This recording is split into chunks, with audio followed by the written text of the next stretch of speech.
Doctor صاحب سوال بہت اہم ہے اور آپ سے ہے.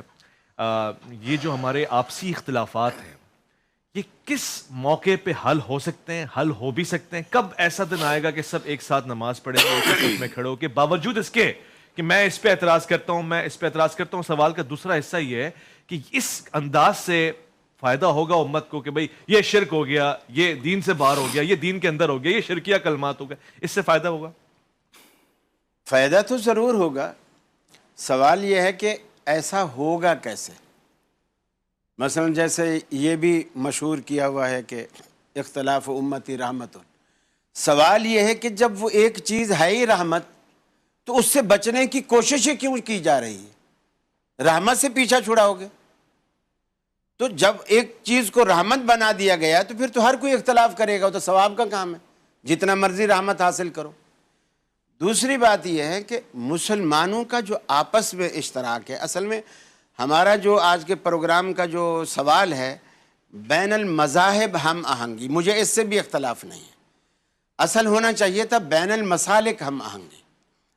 جو ہمارا آپس میں جو مسلمانوں میں اختلاف ہے, جو قرآن مجید بھی کہتا ہے وَاعْتَصِمُوا بِحَبْلِ اللَّهِ جَمِيعًا وَلَا تَفَرَّقُوا, تو وہ یہود و نصارہ سے ملنے کو نہیں کہتا. اس آیت میں مسلمانوں کو باہم کتاب و سنت کے ساتھ جڑے رہنے اور مضبوط رسی کو تھامے رہنے کی تلقین کرتا ہے.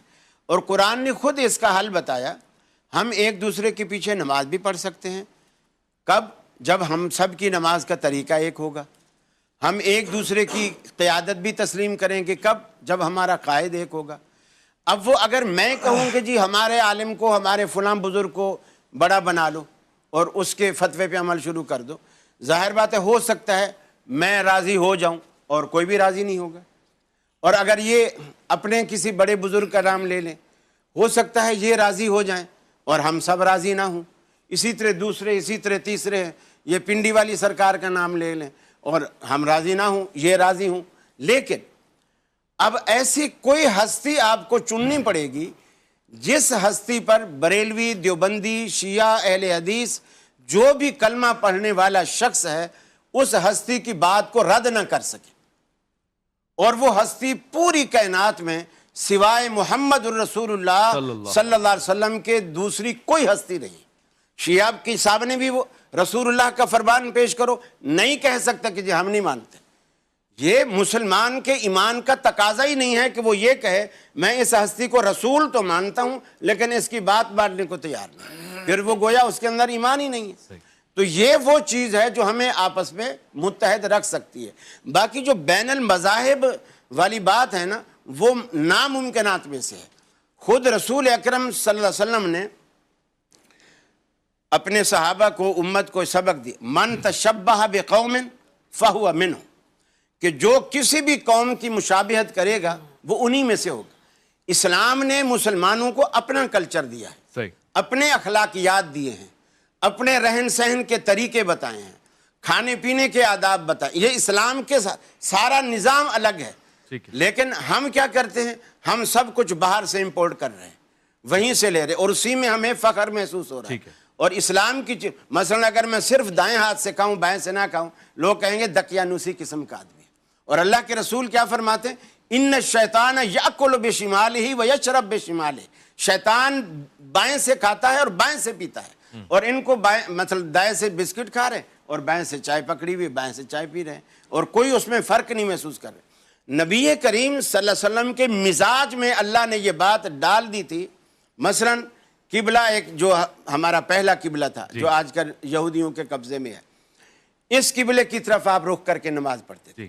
آپ کے مزاج میں یہ تھی کہ یہودیوں کی موافقت کو آپ بالکل پسند نہیں کرتے تھے. اللہ کے آگے للچائی نظروں سے التجا کی, اللہ نے آپ کی لاج رکھ لی اور آپ کی بات مانی اور آپ کا قبلہ تحویل کر دیا, جو جس کو آپ چاہتے تھے وہ. اسی طرح محرم آیا, آپ مکے کے اندر دور جاہلیت میں کفار مکہ بھی روزے رکھتے تھے. 10 محرم وہ روزے رکھتے تھے, عاشورہ محرم کا. اللہ کے رسول نے بھی رکھنا شروع کر دیا, لیکن یہ کوئی صراحت نہیں ملتی کہ کفار مکہ کیوں رکھتے تھے. اللہ کے رسول نے بھی رکھنا شروع کر دیا. جب آپ ہجرت کر کے مدینے چلے گئے تو مدینے گئے تو آپ کو بتایا گیا کہ یا رسول اللہ یہاں تو یہودی بھی رکھتے ہیں 10 محرم کا روزہ. اب آپ نے فرمایا آپ نے فرمایا سومو یوم عاشورہ وخالف الیہود، سومو یومن قبلہ او یومن بعدہ، یا تو 9 کا رکھو یا آگے یعنی اس کے ساتھ ملاؤ. سومو یوم عاشورہ تو پہلے کہہ دیا کہ 10 کا روزہ رکھو، لیکن یہودیوں کی مخالفت بھی کرو. ایک دن پہلے اور ایک دن. یہودیوں کی مخالفت اسلام کا مزاج ہے، میرے نبی مکرم صلی اللہ علیہ وسلم کی پاک سنت ہے. یہ پاک خالف الیہود. ٹھیک ہے. اچھا اسی طرح آپ یہ قرآن کی آیت کے تعالو اس کو کیسے میچ کریں گے؟ وہ شرط رکھ دی نا. اچھا وہ مجھے پھر ٹوکے نا میں سمجھ رہا ہوں. گھوڑے کو دوڑنے دیں، جب چوک آئے گا پھر انشاءاللہ بات. اللہ کے رسول صلی اللہ علیہ وسلم کو پتہ چلا کہ یہود داڑھی جب ان کی سفید ہو جاتی ہے تو یہ نہیں رگڑتے، تو آپ نے صحابہ سے کہا کہ غیروا الا السودا، داڑھی کے رنگ کو تبدیل کرو سوائے کالے کے، کالے کے سوا جو رنگ. یعنی آپ کو پسند تھا کہ یہودیوں سے موافقت نہ آئے، اور ہم یہاں پروگرام کرنے بیٹھ جاتے ہیں کہ میں ان کی طرح کیسے بن سکتا ہوں. انہوں نے کبھی سوچا ہے کہ مسلمانوں کی طرح کیسے بن سکتے ہیں؟ ان کی طرح تو کوئی نہیں بننا چاہتا. جب آپ ملائیں گے، ایک بنائیں گے، کریں گے تو ایک ہو بھی نہیں سکتا. اللہ نے جو کہا یا اہل الکتاب تعالوا الی کلمۃ سواء بیننا و بینکم، وہ کلمہ یہود میں آ ہی نہیں سکتا، اس لیے کہ قرآن کہتا ہے قالت الیہود عزیر ابن اللہ وقالت النصارى المسیح ابن اللہ. عیسائی کہتے ہیں عیسیٰ علیہ السلام نعوذ باللہ اللہ کے بیٹے ہیں، یہودی کہتے ہیں عزیر اللہ کا بیٹا ہے، اور قرآن کہتا ہے اس کلمے کی طرف جو ہمیں مشترک ہے. تو اشتراک رہا کدھر؟ پھر یہ آیت کس کے لیے دعوت دے رہی ہے؟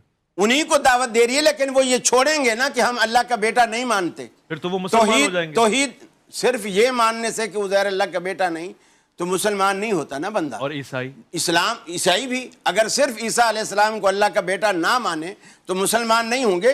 رسول اللہ کی رسالت، آپ کا آخری نبی ہونا، مسلمان دنیا میں واحد قوم ہے جو آدم علیہ السلام سے لے کر محمد الرسول اللہ تک کسی پیغمبر کے منصب کو انکار نہیں کرتی. ہر پیغمبر پر مسلمان ایمان لاتے ہیں. یہ مسلمانوں کا خاصہ ہے. اور دوسری بات یہ ہے کہ جو مسلمانوں کے اندر یہ جانا جاتا ہے نا کہ میاں یہ بہت سارا بغض رکھتے ہیں، دوسروں کے بارے میں ملنا نہیں چاہتے. قرآن کہتا ہے کہ یہودی کہتے ہیں لن يدخل الجنت الا من كان هودا او نصارى، جنت میں صرف 2 ہی قومیں جائیں گی، یا یہودی جائیں گے یا عیسائی جائیں گے. اس سے بڑی دقیانوسی اور کیا ہوگی؟ اور ان کے پاس جنت پہ جانے کی سند ہی کیا ہے؟ وجہ فرمایا